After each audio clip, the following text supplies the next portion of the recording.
Assalamualaikum warahmatullahi wabarakatuh. Perkenalkan, nama saya Solahia dengan NIM 220398, Prodi Manajemen kelas RA1, mata kuliah Ekonomi dan Lembaga Islam. Baiklah, saya akan menjawab pertanyaan nomor 1.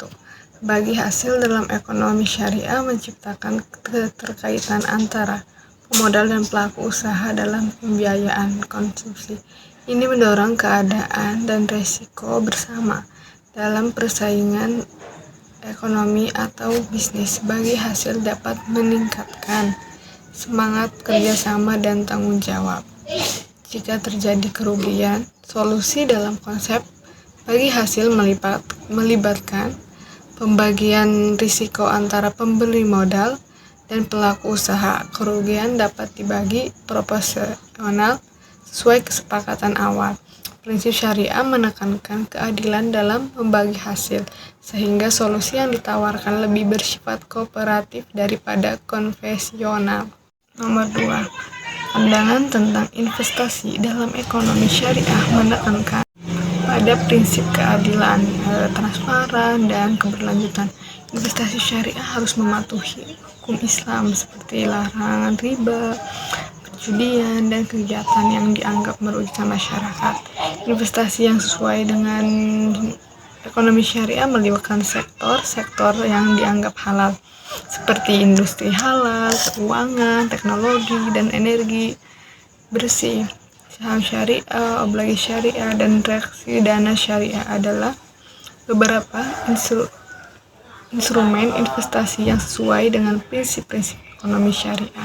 Penting untuk melakukan analisis menyeluruh terhadap investasi untuk memastikan kesesuaian dengan nilai dan prinsip syariah sebelum mengambil keputusan investasi.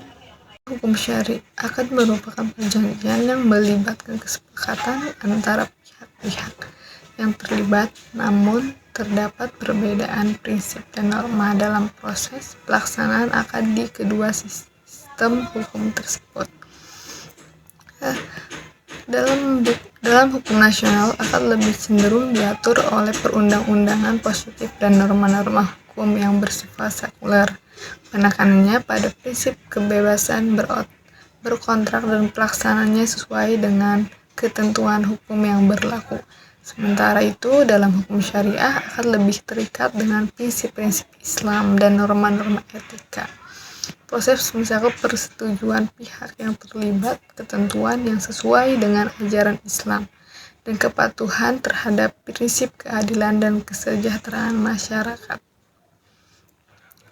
Perbedaan utama terletak pada sumber hukum yang mengatur akad dan nilai-nilai yang menjadi landasan. Hukum nasional lebih bersifat sekuler, sedangkan hukum syariah bersumber dari ajaran Islam.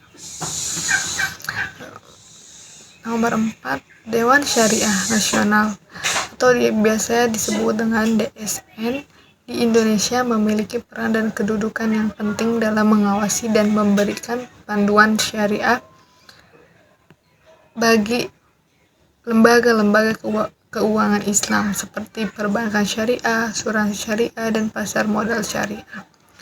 Perbankan syariah adalah DSN berperan dalam memberikan fatwa dan panduan syariah kepada bank-bank syariah. Mereka menilai kepatuhan produk dan layanan perbankan syariah terhadap prinsip-prinsip Islam. Dewan Syariah Nasional di Indonesia memiliki peran dan kedudukan yang penting dalam mengawasi dan memberikan panduan syariah bagi lembaga-lembaga keuangan Islam seperti perbankan syariah, asuransi syariah, dan pasar-pasar modal syariah. Perbankan syariah Perbankan syariah DSN berperan dalam memberikan fatwa dan panduan syariah kepada bank-bank syariah. Asuransi syariah Dalam asuransi syariah, DSN berfungsi memberikan panduan terkait struktur dan operasional perusahaan asuransi syariah agar sesuai dengan prinsip-prinsip syariah. Pasar modal syariah DSN juga memiliki peran dalam memberikan panduan terhadap instrumen investasi dan produk dan produk keuangan di pasar modal syariah. Mereka memastikan bahwa perdagangan instrumen keuangan di pasar modal syariah sesuai dengan prinsip syariah dan memberikan pedoman